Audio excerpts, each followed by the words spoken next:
State lawmakers return to Springfield. We'll tell you whether they're any closer to a budget deal. Hillary Clinton lies about Benghazi. She lies about emails. She is still defending Planned Parenthood, and she is still her party's front runner. Plus, on the attack, the Republican candidates running for president take the stage in Cleveland, what they had to say as they race for the White House. And President Obama takes on critics of the nuclear deal with Iran, how members of his own party and Republicans are responding. Now, from your local election headquarters, this is Central Illinois on the Record. Good morning and welcome to Central Illinois on the Record. I'm Paul Cicchini. Big week in the political world, so let's get right to it.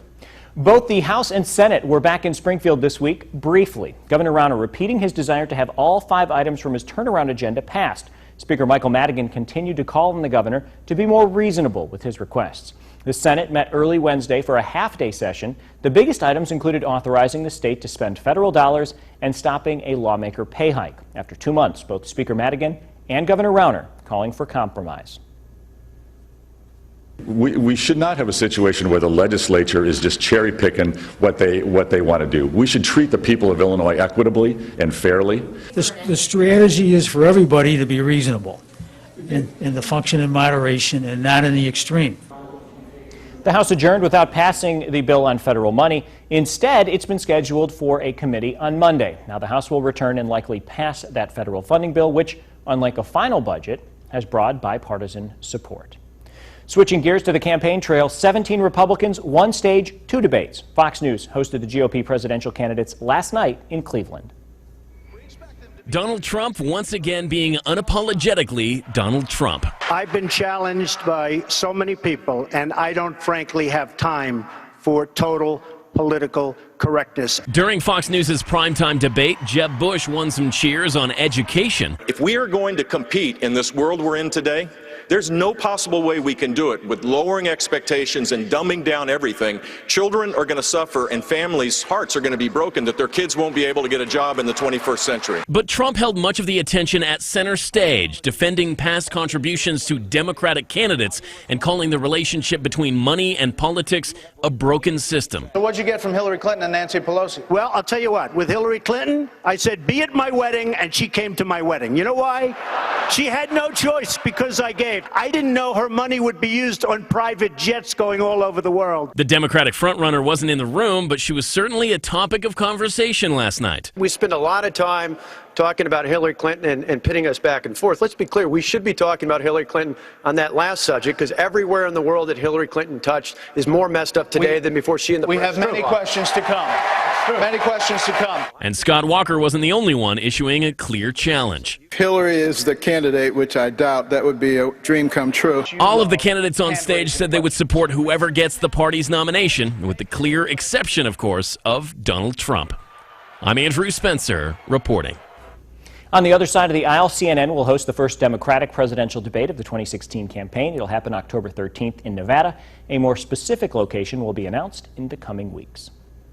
President Obama making an impassioned plea to the American people and members of Congress as he pushes for approval of the nuclear deal with Iran. Mr. Obama, in his 50-minute pitch, said there were ultimately 2 options, diplomacy or war. By mid-September, Congress must vote on the deal. The president said many of the Iran deal opponents, some on the campaign trail, supported Iraq intervention. This time, he argued, diplomacy should get its chance before military deployment. If Congress kills this deal, we will lose more than just constraints on Iran's nuclear program. We will have lost something more precious, America's credibility as a leader of diplomacy. He trusts our enemies and vilifies everyone who disagrees with him. And the reason we disagree with him has nothing to do with party. It has to do with the incredibly dangerous place that this world is going to be as a result of a deal in which we got nothing. Now, Senate Majority Leader Mitch McConnell said Wednesday the Senate will begin debating the Iran deal on September 8th when it returns from August recess. And when the Senate does return, the Obama administration will be without a key ally, New York Democrat Chuck Schumer. He has said he will not support the deal. President Obama wants the U.S. to lead the world in saving the planet. Monday, he started selling the so-called Clean Power Plan to to the American public. And he says it begins with each state doing its part, putting together a plan for reducing emissions. It allows each state to take into consideration its own energy mix, nuclear, natural gas, coal, and renewables. While Mr. Obama says the states will be given time and flexibility to make the changes, he says the planet cannot wait. We're the first generation to feel the impact of climate change and the last generation that can do something about it. And that's why I committed the United States to leading the world on this challenge, because I believe there is such a thing as being too late. Many states have already announced plans to fight the EPA's new national standards on carbon pollution from power plants. Senate Majority Leader McConnell urged states not to comply with the plan in a letter to all 50 governors. Critics also contend the plan will bring unwelcome increases in electricity prices. Still ahead, our Capitol Bureau chief breaks down the week in Springfield as lawmakers try to come to terms on a budget. Plus, digesting the GOP presidential debate as Central Illinois on the Record continues.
All right, welcome back. Joining me now to talk about the GOP debate, Mike Biggar, Illinois Republican Party Secretary. So, there's a lot of anticipation because there were so many candidates that it had to be split into two debates. But let's start with the big one, with the top polling candidates. And the name that everybody is, of course, familiar with and that everybody expected to make headlines, Donald Trump. Oh, absolutely.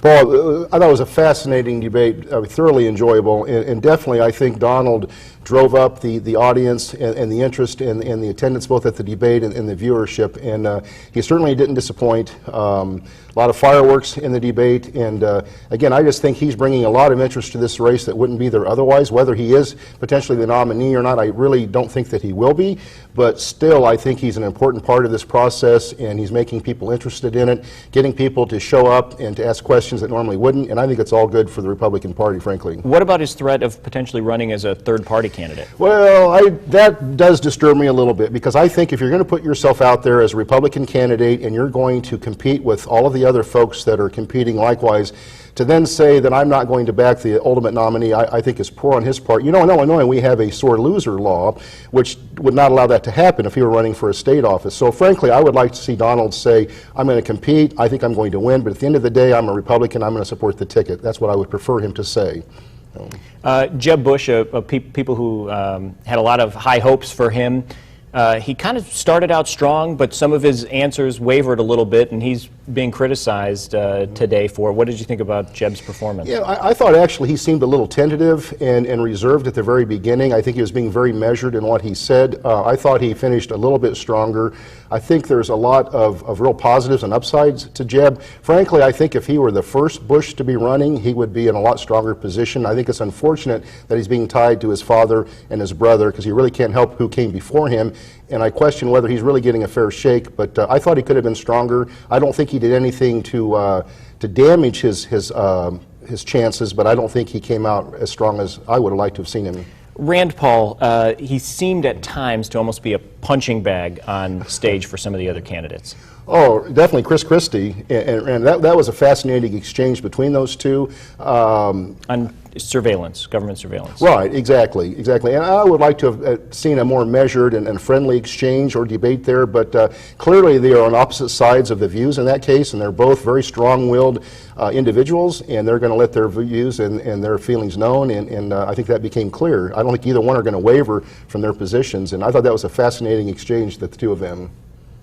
Switching quickly to the happy hour, so-called happy hour debate, Carly Fiorina seems to be getting a lot of accolades for her performance. Absolutely. I thought she was tremendous. I think she needs to be on the main debate stage. I think she will be going forward. I think that her being the only female candidate, she should have been there last night to begin with, but I think she did such a great job. She's getting so much press and notice and attention from this. I think she will be on that main stage, and I think she's going to be a strong factor to deal with going forward, and I'm excited about her candidacy. All right, very quickly, biggest winner of the night, biggest loser of the night. Wow, I don't know that there was a clear winner. I think Marco Rubio came across as very confident, very smooth, very articulate. I thought he did well. I thought John Kasich did well. Of course, he was in his own state, and I felt comfortable in that audience. I thought he did very good. What about the biggest loser? The biggest loser. I don't think that Rand Paul actually came across real strong. I don't think he resonated a lot. Frankly, and I think Mike Huckabee, I think, had some good lines, although I think Mike's a little folksy, a little down-home-ish. I think he would be more suited to a Fox show again than he would be running for president. So I don't think there was a clear loser, but I don't think that anybody came out strong. I think they're going forward, all these folks will be back in the debate and have another chance. So I don't think there was a clear loser. I'm frankly just excited at the fact that we have 17 Republicans willing to put themselves out there. What a diverse party that we are, the choices that we're going to have. I think it's an exciting election. Unlike what the Democrats are doing, they won't be able to match our excitement, our energy, our diversity, and I just think it's a great group, and I'm excited to go watch it going further. All right, well, it'll be interesting to see what happens in October when the Democrats take the stage. Again, Mike Bigger from the Illinois Republican Party. After the break, another week without a budget. We're taking a deep dive into the stalemate in Springfield. Plus, Biden 2016, why the vice president may join the Democratic field in the race for the White House.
Welcome back. We turn now to the Capitol, where we find our bureau chief, Matt Porter. Matt, thanks for joining us again. Another week without a budget.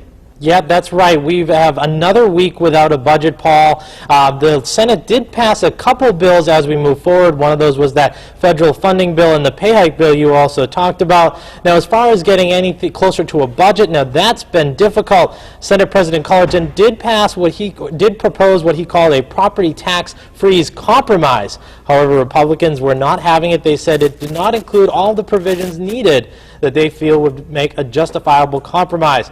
That's basically the problem we've been having every week someone has been in session. The Democrats have offered a compromise bill, and the Republicans have said, well, it's not exactly what we want, and therefore we're just not going to take it. We want what Bruce Rauner has asked for. The governor spoke again this week and said that the Democrats need to pass his 5 turnaround agenda items as he's laid them out if he's going to start talking about a potential tax increase to cover the rest of the budget, Paul. So, Matt, how much work is actually left to be done? Well, if you talk to some lawmakers, it's a lot. In fact, lawmakers I spoke to this week say the meetings that usually go on at this point to hammer out a budget deal just haven't been happening. It seems as though both sides have been staking out their position each week, but not really getting any closer to a compromise. Some lawmakers I spoke to say we really aren't any closer than we were on May 31st when Democrats passed their budget, which of course Governor Rauner rejected, Paul. All right, it's a part-time legislature, we get that, but I think the people of Illinois are really starting to get fed up with how little time is actually being spent in Springfield. Well, that's right. When I talk to people, they just can't believe how long it's been and the fact that lawmakers just can't sit down and compromise. But the key thing is here is it is a part-time legislature, and many lawmakers say they're only going to be able to get here once a final negotiation is brought. Now, the good thing to note is that lawmakers aren't getting paid any extra for these summer sessions. They're in what they call continuous session. So lawmakers are getting paid just what they would have gotten even if they weren't here. Again, things are moving really slowly here in the Capitol, which is infuriating a lot of people outside this building, but unfortunately, it's the way the legislature is working, and sometimes it just doesn't work fast, Paul. All right, thanks, Matt. We appreciate it. Keep an eye on it for us. Still ahead, the On the Record panel talks presidential politics following the GOP debate.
All right, welcome back. Joining the panel this week, Marty Hovey from the Register-Mail and Terry James, news director at WJBC Radio. Thank you guys for being here. You bet. Thank you. All right, so an exciting night last night. Fox News hosts the couple of Republican debates, but we're talking the main card, the top 10 polling Republicans in the country right now. Marty, what stood out to you from last night's debate?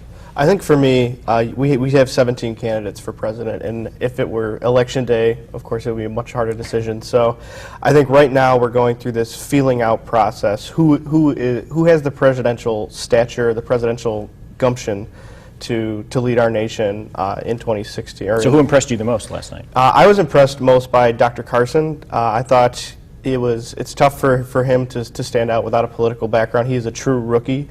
And alongside the jokes, there were a lot of good points that he was tested on in his lack of experience as a political figure, and I thought he did very well. Terry, what about you? What stood out last night? Well, of course, Donald Trump is what everyone is watching for. How long can Trump keep people's attention with these attacks? I mean, it was offensive to hear the comments about the women, and I think that is going to hurt him. He's offended Latino voters, women voters now. Next, maybe will be white men, so we don't know. Chris Christie and the fight between him and Rand Paul, it was exciting to watch. It was exciting to see that sort of vigor. I think the hugging President Obama comment, that's not the first time we're going to hear that. Or not the last time. But do you think it backfired on Rand Paul? I do think it backfired on Rand Paul. I think it was a low blow, especially in a world where what I'm hearing from my listeners is that they want bipartisanship. They want to know that each party can work with the other. And that was a moment when Chris Christie showed that, and Rand Paul used it as an attack. So moving on to, I guess, the candidates that we consider in the top tier. I mean, you look at Donald Trump, obviously he's polling the best, but a lot of people are not sure that he's going to be there at the end. Jeb Bush, Scott Walker, the other two front runners. Jeb Bush, we talked about, he kind of started strong in a couple of occasions, but seemed to slip up a bit. Does that hurt him and leave an opening for Scott Walker? I think so, and I think Scott Walker can appeal to the base a little bit more with his religious values, and he has a very good record in Wisconsin, or at least a very good record to the base in Wisconsin, to kind of continue to build his platform on. What about Jeb Bush? I mean, is he kind of hoping that Donald Trump's offensive comments last night will outweigh the week he had, because obviously he had the slip up about women's health care that Hillary Clinton jumped on, but then you had Donald Trump, as you mentioned in the beginning of the debate, saying he doesn't have time for political correctness. It's such a confusing time right now for voters, and I think what Jeb Bush is really up against is later on what people are going to say about his father and about his brother, and he's going to be continually fighting that. On top of that, his comments about the Iraq War and whether or not we should have gone in there. I really think the people that won last night were the ones that were the quietest, because that's when people are really going to pay attention later on down the road to what they're saying once some of this hoopla moves by. And I think it's been talked about how Rand Paul kind of slipped up a little bit in the debate, and I thought it was because he was the first one out of the gate to get back to attack Donald Trump, and it was actually completely unwarranted at the very start of the debate. He kind of called attention to himself, and he started on the wrong foot, in my opinion, with that move. So kind of trying to, when we talked about it, at least in the political sphere, that candidates are going to try to out-Trump Trump, and you think Rand Paul kind of out-Trumped himself? I think so, and I think it has a negative effect, just as the way people think Trump's comments will eventually have a negative effect on him if they haven't already, depending on who you ask. And I think in being the first to do so, you're kind of the first lemming off the cliff, to use an example of people to kind of be trumped, I guess was the word they were using. Yeah, and when you look at Rand Paul, I mean, obviously, late last week, he has a couple members of his campaign team indicted, so he's got some legal issues. Do you think he was trying to make a statement that just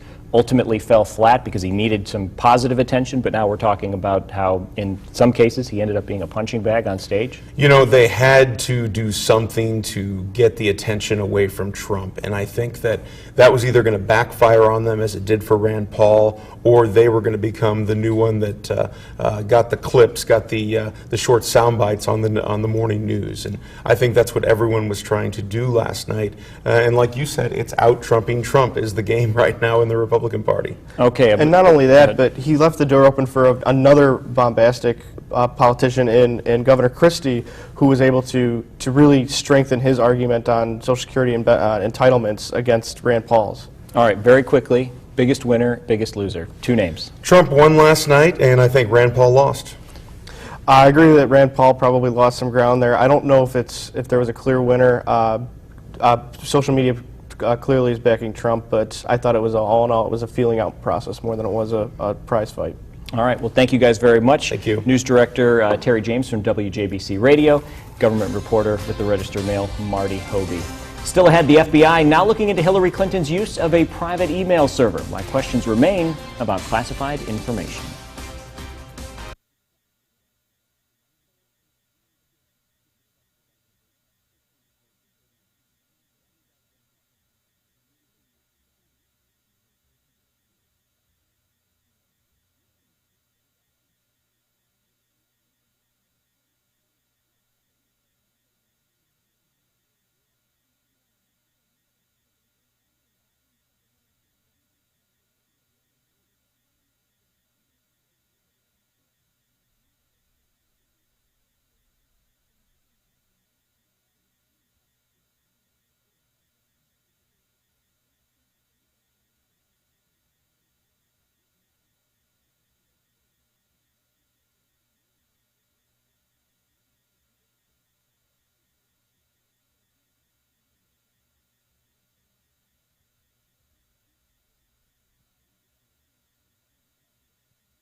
Vice President Joe Biden may be considering a run for the White House. Biden's late son, Beau, told him to run for president before he died in May. Now, that's according to a report by New York Times columnist Maureen Dowd.